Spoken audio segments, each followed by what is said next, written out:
وأما الذين كفروا فيقولون ماذا أراد الله بهذا مثلا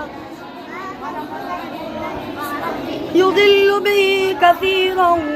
ويهدي به كثيرا وما يضل به إلا الفاسقين الذين ينقضون عهد الله من بعد ميثاقه ويقطعون ما أمر الله به أن يوصل ويفسدون في الأرض أولئك هم الخاسرون فأحياكم ثم يميتكم ثم يحييكم هو الذي خلق لكم ما في الأرض جميعا ما سخرهن 7 سماوات